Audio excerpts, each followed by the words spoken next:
You've come to the right place if you're looking to create, launch, and scale a high-value online training program.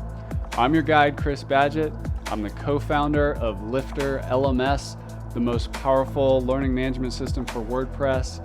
Stay to the end. I've got something special for you. Enjoy the show.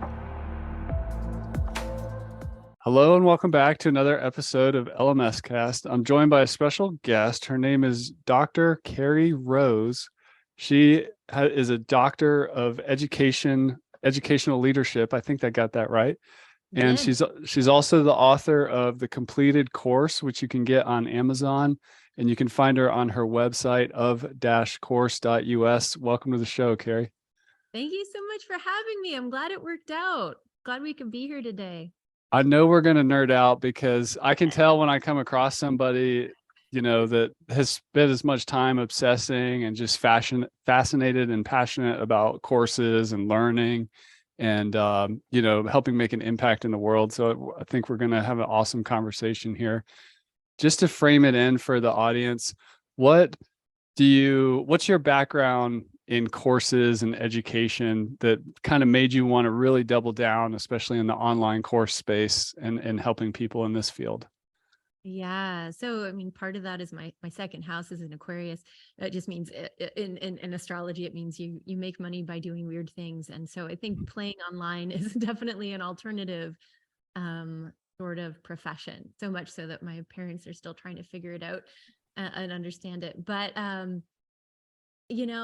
think I do what I believe. And I believe that at this point in time, more than any other, we have this gift through online courses to really make a difference, with other people all over the world. And you see it like right now, like who all is watching this live stream or is going to be impacted by it.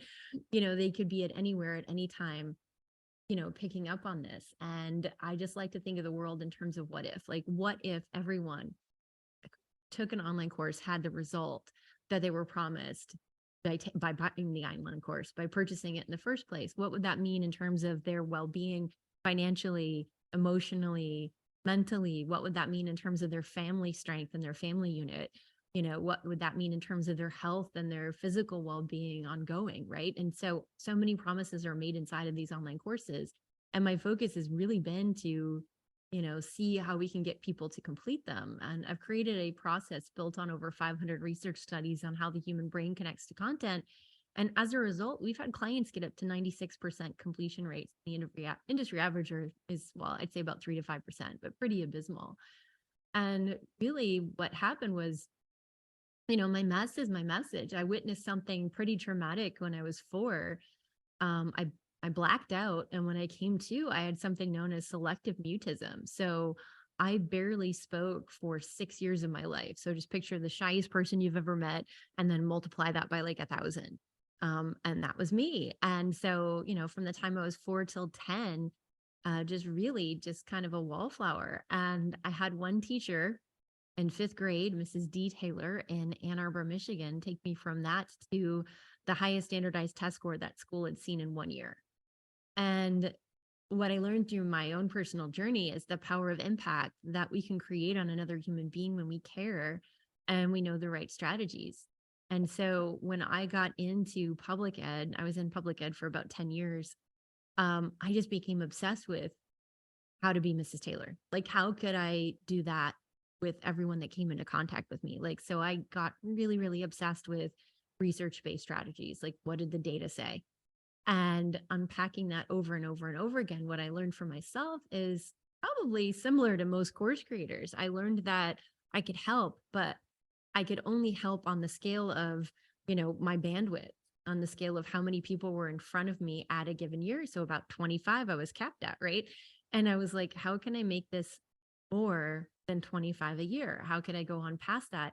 I decided to get my doctorate, and I thought I was going to work for the Department of Ed, either at the state or federal level. I took one trip to Tallahassee and met with House of Representatives, Senate, Department of Education, and union reps, and literally decided that everybody seemed miserable and there was no way I was living that life. So I was trying to figure out what to do with all of my knowledge and all of my passion and excitement for education and the difference we can make with others.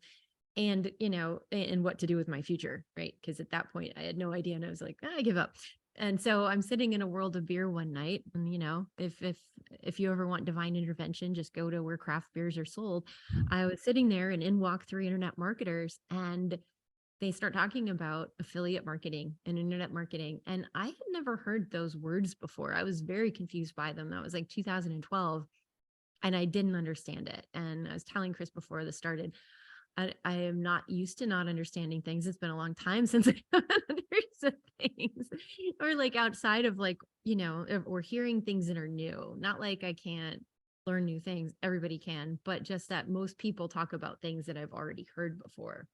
And this was something that was so far out of my world. I'm sure like those people that are watching, like the first time you heard about internet marketing was probably like, what? And that not like you didn't know you could buy things online, but like that you could sell things online specifically. And so it opened up a whole new gateway, a whole new access point, for me to really like look into like, okay, how do I take this and change my life? And how do I take this and change the life and trajectory of my family? And sitting with it, these gentlemen gave me access to online course after online course after online course that they had created so that I could start learning online marketing. And what I found inside of these programs was that a lot of the same mistakes that were being made in public ed were being made inside of these programs. And what I really think it comes down to is not like a lack of caring or lack of heart. My theory is that we teach how we've been taught, or we teach how we learn. Because I can look at an online course almost every time and pick out exactly how that person best learns, because it's the way that they're sharing the information. And so I decided that I was going to do something about it. And that's when I created my process. And it's just been a whirlwind ever since then. I'm just absolutely blessed by the ability to help people, and again, in a much more impactful way than I was when I got started. Wow, that's amazing. I think everything you said there are the pieces we're going to talk about for the next hour. This is awesome. Let's go. We'll start kind of at the end where you were like, people often teach the way that they like to learn, I believe is the way you said it. What are the, how do we amalgamate the learning styles so that we can approach content with a broader appeal? Yeah. So it's interesting, right? Like, so, I mean, this really comes down to differentiated instruction. And, when I say differentiated instruction in regular education, we look at things in terms of, how do we give each person what they need at the moment that they need it? And I have some theories on how AI is going to alter this going forward. But, there's three main ways to differentiate. You can differentiate by product, by content, or by process.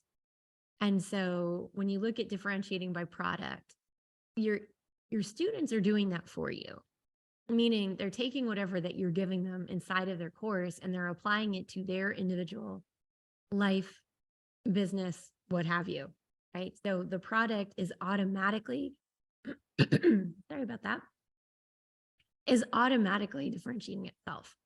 You can also differentiate by content. So sorry, one moment. It's okay.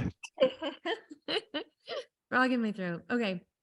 You can also differentiate by content. So let's say that, they want to learn something different. They would take a different course. They don't have to take that specific course. They could take another course over here. They could learn from you, and a different way they could take a course by another person, right? So they can differentiate by content, and they're going to choose that on their own. Now, the real opportunity inside of online programs is differentiating by process.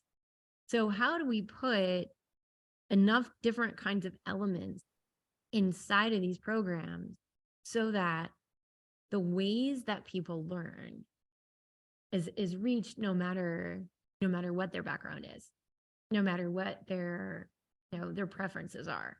And so that's like the really interesting bridge I've been able to make from working with a lot of students that we called them DNQs, which is does not qualify, meaning their IQ was too low to qualify for learning disabled. And there's quite a few of them in public ed, and a lot of them come from like low socioeconomic backgrounds, or a lot of the dyslexic population ends up in that group too. Some of them go a really high IQ. But working with those students and really just becoming fascinated with why, why some of them are getting some of these things and some of them are not, right? And just like kind of split testing different research-based fundamental principles. Wow. That's awesome. Mm. You also mentioned like a lot of terms like impact and transformation and kind of being purpose driven. Mhm. How do we there's different types of course creators, like and I find this interesting in your background is there was this other world internet marketing, which sometimes has like the whole make money online vibe.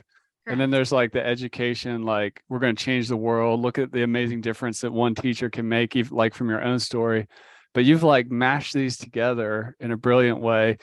Um, how do you think about um, not just making money online although that's important and great to empower entrepreneurs, but really being transformational and not just rote memorization and content. Like how do we be more transformational at the instructional design phase so that from the beginning we're really trying to facilitate that more than just handing somebody some important pieces of information. Yeah. So first of all, nobody's really going to be paying for information anymore. Yeah. Right. And so like, if it wasn't Google that killed it, it's going to be AI. Right. So it's not, that's not the thing. They don't want to learn that. And nobody really benefits from recall and anyway, like, can I win, 6 degrees of Kevin Bacon? Sure. Can I beat people on Jeopardy online or on television? Sure. But it doesn't actually do anything for my benefit. It doesn't do anything for my growth to have random files in my head of things that are like absolutely useless, right? What people want is they want their world to be different. And I think I really do think it is a blend of both online marketing and education that gets us there, and purposeful, intentional, transformational educational programs that get us there. I don't think that it's to anybody's benefit that you don't sell your course. I don't think it's to anybody's benefit that you don't know online marketing. And so therefore your course is just sitting on the shelf, right? And sitting on the shelf. But like you have it in there, but it's not going out the door. People aren't getting access to it. You have to get them in some way. And I think that being the word authentic gets thrown around a lot, but I think it's true. Like I think being yourself and I think caring, like if we empower purpose-driven entrepreneurs with the tools of online marketing, now we all win, right? Because the people that care more about money than growth are going to get there no matter what. So if we empower the people that really need it with those tools of online marketing, we win, they win, everybody wins. And I'm all about the collective. Like, how do we lift up all of us? But when we're looking at, to answer your question more specifically, back to the learning design elements of it, the first thing starts with like trying to figure out where you're going in the, to begin with. When you're creating a course, a lot of people with a lot of big hearts and really great intentions will end up kitchen sinking their course. Yeah. What I I mean love by that that, term. I haven't heard that yeah. before. I love that. I Oh, totally get it. Yeah. dude, I think I stole it from Ben and Jerry's flavor. But so it's like you're gonna put everything in it because you know that it took you everything to get to the point where you are. And in order for them to be where you are, then they need to know everything. But that's not really how it goes, right? Like I told you before, I could really win at 6 degrees of Kevin Bacon. I'm not kidding. I'm a walking internet movie database. Used to work in a video store when I was in high school, and I can't stop. I'm always making connections with movies. But if I put that in my course on courses, that would be to everybody's detriment. And we think in terms of like, yeah, but my knowledge is all on this one thing, right? So like let's say your knowledge is all on flipping furniture, right? So like maybe your knowledge is all on flipping furniture and people want to flip furniture, but really the first part they need to do is how to fix the furniture to be ready to sell, right? So there's one course, boink, right there. And that's what the outcome is. They don't want everything in the kitchen sink. They want their one outcome. They want to feel like they have had a win. So part of it is really getting clear on our objectives. And inside of this, there's data that suggests that too much cognitive dissonance and people can't learn, and too little cognitive dissonance and people can't learn, which is just really, really crazy. But cognitive dissonance, to break it down, I like to think about it as my brain getting itchy. Hmm. Right. And so like that's just the best way for me to describe it. Like, okay, I'm not quite with you yet. How do I get from where I am to where you are? It's like this itchy feeling. It's not like painful. It's just I don't know. It's in that area of inquiry, right? And so when we're talking about too much cognitive dissonance and people can't learn. I like to break that down in terms of what are the stair steps. Like if I'm going upstairs and all the steps are there, I don't really have a problem. Like, I don't know too many people that do, but I mean, there's some, but I can get up the stairs. I don't want to be ableist here. I apologize for that, but I can get up the stairs. Right. And then if my husband were to do it, no problem. He could run up the stairs. But if we took like one step out, I might struggle a little bit, but I can still get up the stairs. He can get up the stairs. Now, if we take 2 steps out, I'm like, honey, I need a hand, but he can get up the stairs. And if we take 3 steps out, I'm like, no, but he can get up the stairs. Right. And so we're all at different levels on things and all at different abilities on things. And the stairs in this case are, what are the series of steps or what are the series of objectives that get people from what my friend Tim Irway likes to call somewhere in Sucksville to somewhere in Awesome Town. So in this staircase of Sucksville to Awesome Town, you have individual stairs that go back to back. Are these logical and sequential? And is this staircase something that somebody wants to buy in the first place? That's the other thing. Like, do they want that objective? Right. And some of that goes back into customer, avatar and, customer research, market research prior to even creating it in the beginning. But let's say that you've done all of that and you know your course is going to sell. The first thing is figuring out what it's on and what are the individual lessons and individual steps that are going to get them there. And I like to break those down even further. So let's say we figured out what the steps are. I like to do something which is a process called creating a focus question.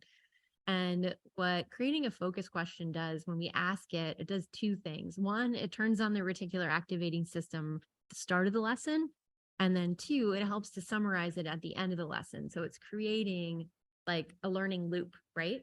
And it's creating a pattern, which is also reducing decision fatigue in the long run in the student.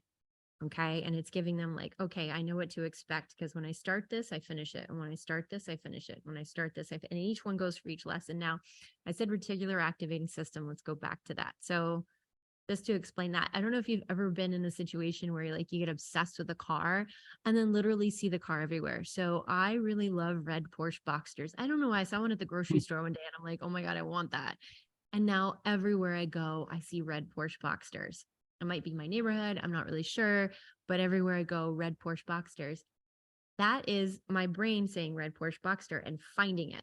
That's the reticular activating system. And it works in the opposite direction as well. So if you've ever been in the kitchen and you're like, oh, I can't find the salt. And then your spouse or your partner comes up from behind you and can like reach past your head, pull the salt out and put it in front of your face because it was right there the whole time. The fact that you told yourself that you can't find the salt or the salt does not exist, right? It made it so your eyeballs could literally not see the salt. So that is the reticular activating system. So how would we use that in like the furniture flipping example or furniture repair as the first step? Yeah. So like, okay, so if I was going to use that in the furniture repair, so in creating, let me back this up a little bit, but I'll make the tie-in.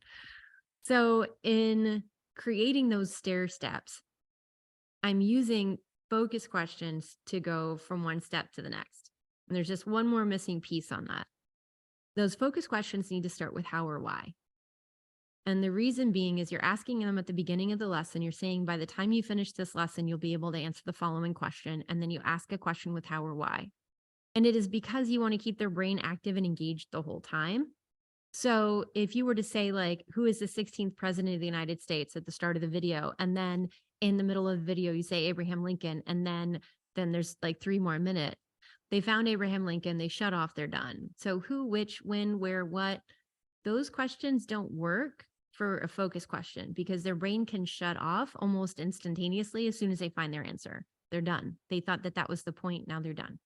Okay. So you want to ask questions that start with how or why being more analytical and how being more process oriented. Like, why would somebody ever buy furniture from you? That might be a thing. Yeah. How can you find furniture to flip? Yeah. That would be at the start of a lesson. So now we're just looking at searching, not even getting to the point of refurbishing. We're just looking at like searching for it. Right. And I don't know enough about furniture flipping. I could say you could like go back even further and there's probably well, somebody watching this might be like, I totally know way more about furniture flipping than you. And if I were to do this, I would break that into a whole course and here's how I do it. And there might be smaller whys and smaller hows, right? To get them there. And that's more like becoming an expert in your individual area. Like I truly believe that if you're not an expert in it, you should either spend more time studying it or teach something else. So that's that's my thing. Some sort of like efficacy of our own to make sure that we're actually the experts in the things that we're sharing, but like I think it's possible for everybody to have a specialization that they can share, like down to tomato canning. Like I don't know anything about tomato canning, but I would buy that course, because I would love to learn about tomato canning. So I think there's plenty of different areas for us all to be smart in. There's even a theory called multiple intelligences that Howard Gardner came up in the 80s. And basically it's everybody is smart and we have different ways that we're smart in. So like there's potential for all of us to create online courses. For me, like my belief is you should know it, right? But if you know it, then you're able to tell like, is this objective A something that they will want to buy based on your market research? And then B, is it a complete process or they need smaller processes to really get to the bigger picture? Then you might be looking at a course or you might be looking at a course bundle, right? So I love that. Let's go back to internet marketing, the Venn diagram of internet marketing and education. And you kind of mentioned one right there, I think, with the reticular activating system in marketing is kind of like an open loop where you kind of open this loop and you revisit it later. Um, if somebody's kind of new to internet marketing, as an educator, you kind of found this new discipline and fell in love with it and got passionate and married it into your operating system, if you will. yeah, right. What are some of the things from marketing that can really help educators be more effective? In addition to like selling their course and stuff like that, but what else can we glean from marketers as teachers? Okay, let me sit with this one. I think one of the things that I love about the marketing spirit is they will try. They will try, they will test, and they will tweak, and they're used to that.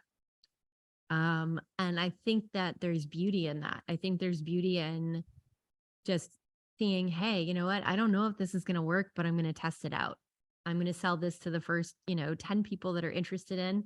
Hey, if you're interested in learning this from me, I'm going to teach you XYZ that's going to get you from A to B. And this is how it's going to break up. And we're going to test it together. And I may not be perfect every time, but, I know I can get you there. Let's go. Right. And so it's like, marketers are willing to like run at walls and fall on their faces, and they are the ultimate, get knocked down 7 times, stand up 8, type of people. And so I think there's a lot of lessons from that a lot of us in the more the education side are like, oh, we've got to like, everything's got to be perfect. And I'm like, no, everything doesn't have to be perfect. In fact, if you look at your iPhone, how many iterations are we on this thing now? Like Yeah. I don't know, but it's been a lot. It's not like sorry, I have a text now. It's not just one. It wasn't like they sat there in the lab trying to figure things out forever and never put something out to test. They put it out. So what I'm describing is just a beta launch, but like marketers will just go, hey, let's throw something up. Sometimes it works and sometimes it doesn't. And you have to make sure it's still for the betterment of your students, that they're getting access to you. But I think that just goes back to being the expert in it, and providing feedback, or having opportunities for them to provide feedback to you so you know how to make it better. And when I say this, like most beta launches are priced at a lower price point so that, and you tell them, hey, when I do this, it's going to be $1,000, but for now it's 500. Are you interested? And so you're telling them it's not as defined, it's not as perfect as I would like it to be, but I'm still going to get you results. We're going to do this more as a coaching than a course that's set at this point in time, but then it's going to be recorded, or you're going to have access to the videos or something. But it's just like you are fully aligned with and integral in your announcement to them about how you're approaching it, but it also gives you the opportunity to just run at it and try. Because most people sit there and spin their wheels. There's like tons of analysis paralysis. There's tons of that, like, imposter syndrome, and so many people with like brilliant minds and amazing hearts sit on their courses and sit on their programs instead of just getting it out. And I think that that's like really the beautiful lesson we can take from marketers. I was just scanning the table of contents of your book, The Completed Course, which is available on Amazon. You out there listening, go grab yourself a copy. And speaking of copy and speaking of marketing, there's a piece in part 2 about current best practices that influence completion. And you say start with copy. So what do you what is that? Is that referring to copywriting and helping you flesh out your ideas or what? Yeah. So, okay, what happens in copywriting is a lot of the times when you ask a copywriter to make a landing page for you, let's say you don't know how to do it. I don't know how to do it. Anyway, so I'm not expecting anybody to know how to do it. Copywriting is an art. But let's say you ask a copywriter to create a landing page for you, they're going to create something that that sells, but it might not be accurate.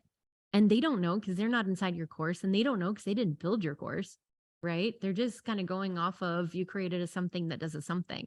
And honestly, I have worked with 2 marketing teams now that I had to end relationships with because they wanted to just sell in ways that I was not comfortable with. And a lot of it was there's a lack of alignment between what is actually going on and what you're saying. And we couldn't get that back to the same page. So here's my advice on this. When you get to the point where you're figuring out your objectives for the course, like you've done your market research, you know your customer avatar, you've researched other competitors, you decided what your overall objective is for your course. Now you're going to look at it and figure out those focus questions. Now, at this point, you know what your course is going to cover because those focus questions are your lessons. Your lessons aren't done yet. They're not built out. But if you're telling them by the time you finish this, you're going to answer this question, you're building the lesson based on what the question is. Now, your job is just to answer the question for them and then have them answer the question afterwards, right? So at that point in time, you know what your course is going to be. Go ahead and write faux copy. I call it faux copy, sloppy copy, something that's like a not going to sell your course, but is going to be your hand on your heart promise to what is inside of the course while you're creating it for your students. So 2 parts is going to help with that copywriter later, but at first it's going to help with your intention setting. Like, how do you build something that's true to what your promise is to them? There is so much with intention. I was messaging with Alex Sharfin the other day because he built this momentum planner that I'm just absolutely in love with.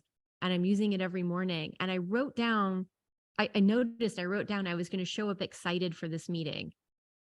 And I messed up. I messed up so hard. I was running over this guy, everything he said. He thought there was a delay in the Bluetooth because I was so darn excited for the meeting. And I shared that with Alex and he laughed at me because he had had a similar experience, right? And so I'm like going, oh gosh, but intention is such a powerful tool. So you're setting the intention with the fake copy, the faux copy about what this course is going to be and what it's going to do for others. And then when you're done with it, you have something to refer to. So done with the course. Like, let's say you built the course out, right? You can look back at that faux copy and say, does the course still cover this? Yes, no. You know, if it does, now that is good to go ahead and send to an actual copywriter to make it ready to sell, because then they know what is actually going on inside of your course, not just go sell something, but like, you know, is this a direct match? Because you're going to lose people based on copy because they thought it was something else. You know, you might lose people based on copy because they purchased it twice, you know, because I've had friends that have done that because they read a different something and they got excited about it and they bought something again, which is a better quality problem for the course creator, not a good problem for my friend, right? So, but you know, looking at things in terms of like, is there integrity? Is there congruence? Because when there's not integrity or there's not a congruence, your students are going to feel disappointed. They're going to feel lied to. As far as completion rates, I don't know that there's anything that would get me to run away from a course faster than feeling I was lied to, or this wasn't provided the way that it said on the copy. Awesome. I want to kind of tap your experience for the past, present, and future in terms of like the state of the online course industry. So you mentioned like kind of getting into it in 2012. Here we are 10 years later. Mm-hmm. 2032 is coming up in another decade. What's different today from 10 years ago? And then where do you see us heading 10 years out? Yeah. So, I mean, 10 years ago, I think information was okay to sell. So that's a biggie. Like recall was all the thing. All the courses I was watching, here are the 5 things. What 5 things? These 5 things. What 5 things? Okay, now you know the 5 things. And so the 5 things, like, but And that's here's all some bonus things. here's some extra things, here's Yeah. my stack of things. And it doesn't work anymore, right? And also marketing isn't playing out the same way that it used to anymore. So in all of the higher level masterminds that I've been in, the main conversation is LTV, so lifetime value of the customer. So you're looking more in terms of that customer journey. And, you know, this is especially important for non-kitchen sinking, to go back to that lesson, but making sure that you have multiple offers to provide to the same person, because they're like 60% more likely to purchase from you again if they're already happy with something they purchased in the first place. So you don't have to work as hard to keep a new client if they're happy as you do to get a new one. And that means a lot in terms of marketing dollars. And the reason that matters is like ad costs are going up everywhere, right? That's always the thing you hear in terms of marketing. So if you want to make sure that you have a long-standing course business and not just a one-off course product, you're going to really need to care about your customer retention rate and your online course completion rates, and making sure that everything you're offering is creating independence along the path towards the end goal. So that A to B, or Sucksville to Awesome Town, just became Sucksville Awesome Town Part 1, Awesome Town Part 2, Awesome Town Part 3, right? Like moving them forward and building upon their experience and building upon their knowledge and going forward with you. I looked at a potential client a while back, and we didn't end up working together because they sold their business, because they also sold supplements, and that part of the company really took off. But they were making 100 mil annually on their online course sales, 100 mil annually on their online course sales. And they had a 3.9% completion rate on average. And they had multiple courses. So they weren't getting the same level of repeat customers, because the people that were buying it based on marketing and never finishing it, never getting the results, and not purchasing other products. But they were making 100, like they were making it based on the marketing, but what would they have been making as a company? They might not have sold their company if we had fixed that one part before they decided to sell. Right. And so, I mean, that's on some larger numbers. You can kind of like do the math on that. If they were happy, what that would be? What if their completion rate was 50% and 60% of that is likely to buy again? What were the numbers be in if they had gone forward? But in terms of where we are right now, I think for everybody, it's going to matter your lifetime value of your customer, and really getting really clear on that. And then as far as the future, AI is going to shift everything, and I think in a really positive way for students. I'm not like scared, like, oh, it's going to replace us. I think it's more like it's going to add to it. What happens if people have different, processes that they more identify with, right? Like when I talked before about differentiating by process, what if the computer could do that for you? What if you could just type in like your preferences for learning, or take this quick assessment, and then the computer just goes, okay, here, well, you get your course like this. And now you have kittens that run across the screen every time you finish a lesson or whatever, because you said you really like cats. Like there's going to be different ways that we access learning that we're just not able to do at this moment, the more technological advances that we make. I'm excited to see for where you take it, because like it's going to be on the LMS platforms to really develop the potentiality, but it's just everything's moving so fast, to say that tech isn't a part of it, tech's a huge part of it. Since you brought up tech, whatever LMS people are using, whether it's Thinkific or LifterLMS or Kajabi or Teachable or whatever, what advice do you have around people approaching the tech? And one caveat I'll just throw out there is, as a technology provider, I see a lot of people kind of overemphasize the tech or get into the tech too soon without like the strategy or the course content fleshed out, or the idea or whatever. Like, what advice, if you have somebody and you have their full attention and they're kind of at the beginning of the journey, would you tell them at a high level to think about how to think about technology? Yeah, I mean, well, everything goes through this filter for me. So tech, communities, how the course is structured, everything goes through the instructor, the content, and the students, right? Is it going to be a benefit to all three? So when you're looking at text specifically, how is it used on the end of the content developer? How does it demonstrate, what is needed to get the instruction across for that specific content? And then what's going to be in the best interest of that student population? So it's really just like you're filtering it through that lens because, in any of those decisions, and I'm saying tech now, but let's just go back to communities for a second. My husband was asking me earlier today if I wanted to add a community to my course, and I don't, but it's just because it's not because I don't think they're valuable. It's just because I don't want to promise the time. I want to add the time later when I feel like it's a really good move, but I don't want to promise it in sales at the moment until I feel like I know that I want to do it. In the meantime, I still have one child in high school and I have I have a stepdaughter that's in middle school.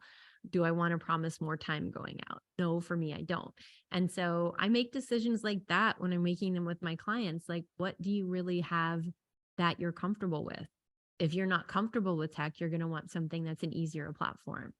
If you want to do certain types of question bases, then you're going to need to have an LMS platform that handles those types of questions. And not all of them do. And some of them are highly complicated to be able to answer or ask certain types of questions. And then you're going to look at, well, how do you need your data collected? What data do you need collected in the first place? Right. And some platforms do certain different things with that. So you need to look at it through all three lenses to really select what's going to be in the best interest of you, your students, and your content. You mentioned community, and I would also just kind of add the word coaching out there. I mean, I look at something like Masterclass where you have these like great experts, but it's like $10 a month and you get all the content, but Steve Martin's not going to help you with your jokes or whatever. I would love it if he did. That would be fun. But and like you mentioned, like for your community, it's a really serious time commitment. It shouldn't just be a bullet point you put on to help try to sell or increase the price. But besides like the business strategy there, what do you see the role of either one-on-one coaching or feedback or group coaching or the whole cohort-based courses thing?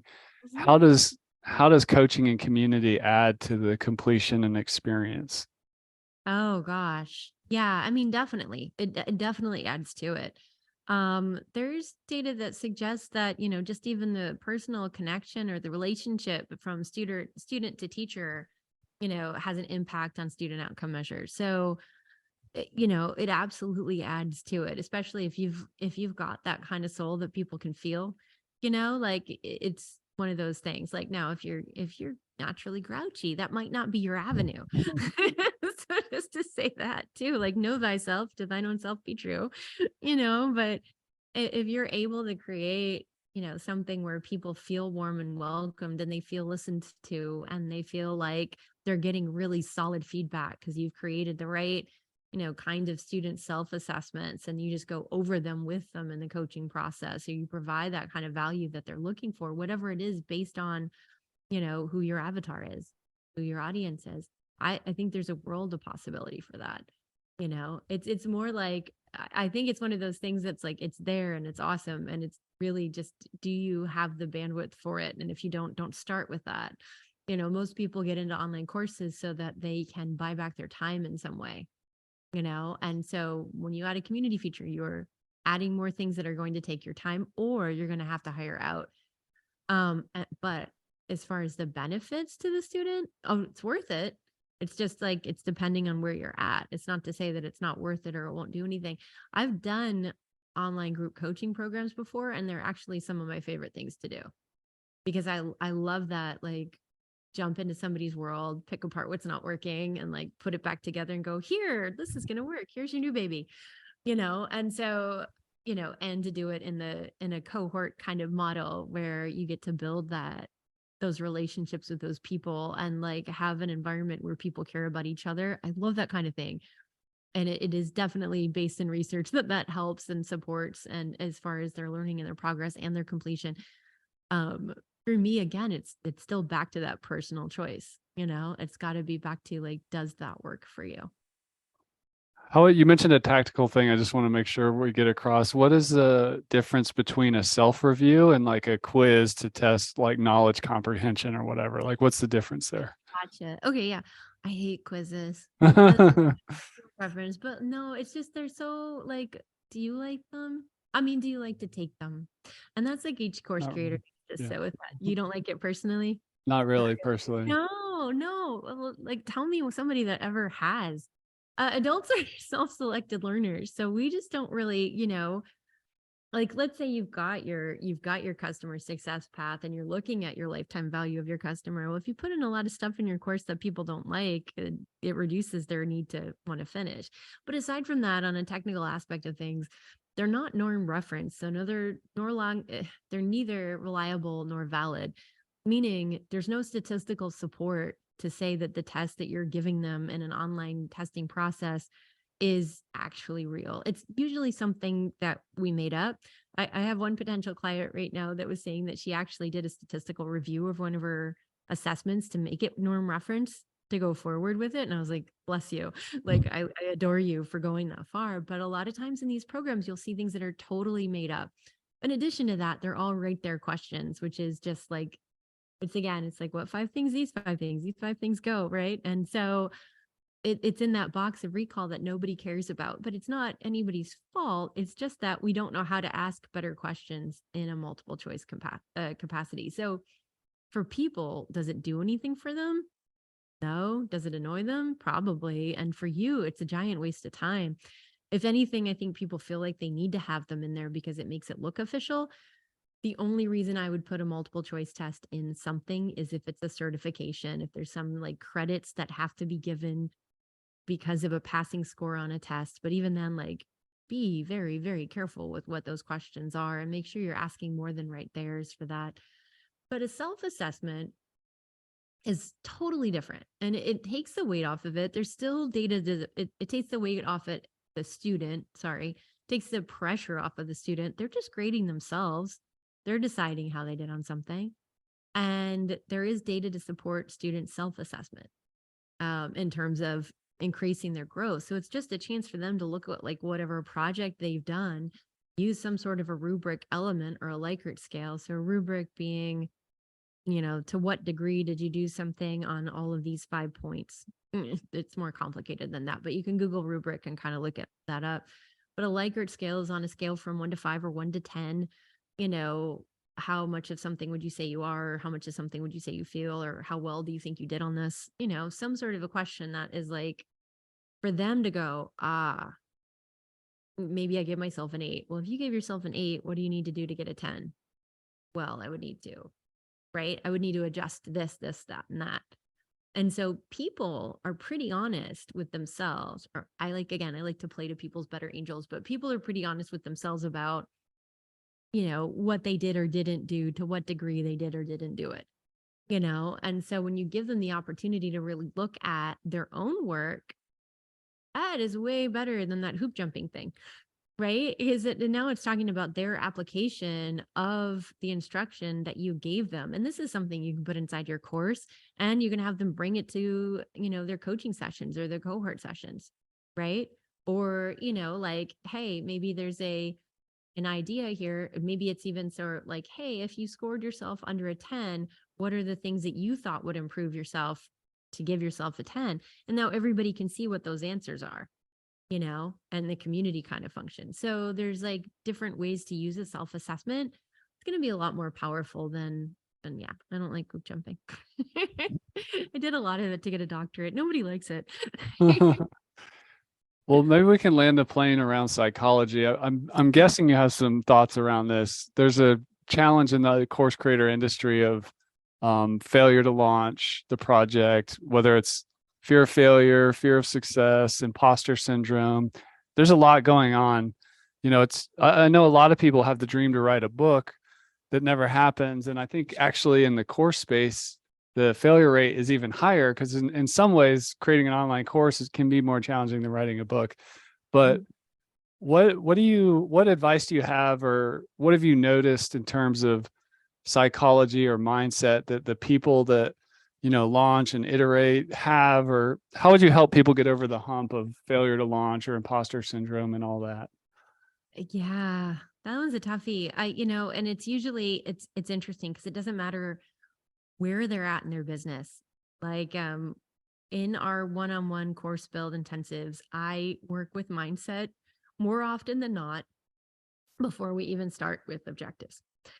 Because it's scary for people. It is. It gets scary. And really and truly, like I walk a lot in faith. I believe in a higher power. I don't, my mom always said there's one and everybody worships it and source, whatever you call it, differently.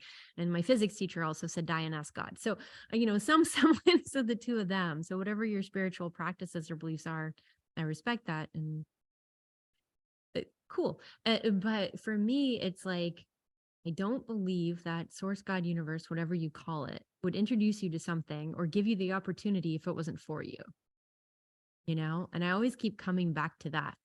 You know, I I believe that if I see something, if I see somebody else doing something, it's possible for me. And I believe that once I figured out that it's possible for me, then it's probable for me. And once I believe it's probable for me, it's already done.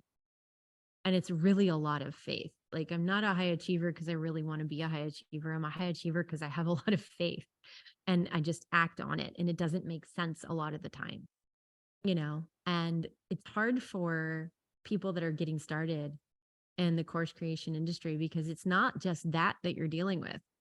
When you get settled into that, when you're seeing things for the first time and you're like, oh, I can do that. That's possible. I could get there. You have to deal with everybody else around you who is saying otherwise. And it's really interesting because whoever they met you whenever they met you at whatever point in your life you were in. And usually there's a length of time between, point A to point B here, and so it's so wild because like I'll see people that I knew in high school and they remember me as myself from high school, or people that I knew in college and they remember me as myself from college. Well, all of your friends and family remember you from like a couple weeks ago or whenever it was. Maybe it was a couple years ago before you decided that you were going to create an online course and become an online expert. And there's this thing called crabs in a bucket. And basically, if you've ever seen a bucket of crabs, if one tries to climb out, the others like grab them and pull them back in. And that's what starts happening with your friends and family around you. So it's almost like you have to not cut them out or anything, but start to tune out the noise, listen to them for what you listen to them for, and then find other people that are doing what you want to do and tap into that energy and that level of possibility. I was sitting with, I'll use this to wrap it up as an example. It's not course related, but it's the same thing. It's possible, probable, done. And I was sitting out last night at a bar, but with one of my friends that came into town and is speaking at an event and wanted to meet up with my husband and I. And so we're out and he is introducing us to his girlfriend. And he said, it's because of your love that I knew that was possible for me. And I said, that's so wild because it's the same thing that happened to me when I was in my late 30s. I got divorced. I'd never been in love before, yada, yada, yada. I see one of my friends from middle school and she's online and she's posting her pictures of her and her husband. And I'm like, this couple is so in love. They love each other. This is like real. This isn't fake. This is absolute love. This is real love. This is pure love. Oh my God, I want that. And it was because of her that I knew it was possible. Once I knew it was possible, it was probable, done. I met my husband, like, I don't know, maybe 10 months after I made that discovery, 9-10 months later. And at my wedding, she was my maid of honor. But it's that you are constantly shining a light for others, and you need to look for people who are shining a light for you. We're all in this together. Nothing exists in a silo. And if you're struggling with it, just keep surrounding yourself with all the possibilities, because it wouldn't have been put forth to you if it wasn't meant for you at this time. Dr. Carrie Rose. She's at of-course.us. And go get her book on Amazon or wherever you can get it. It's The Completed Course, The Secret to Creating Lasting Impact, Raving Fans, and Increased Profits with Online Courses. Any final words for the people, Carrie, or other ways they can connect with you or potentially work with you? Yeah. So, I mean, on the website, you can just pick your path in terms of if you're wanting to work with us further. Connect with me on Instagram. I sometimes post videos on there. I posted a lot. There's a lot of videos on course creation on there, as well as on TikTok at Dr. Carrie Rose. And no, thank you so much for having me and for such great questions today. Honestly, I'm like, oh, I get to use my brain. This is fun. I really appreciate it.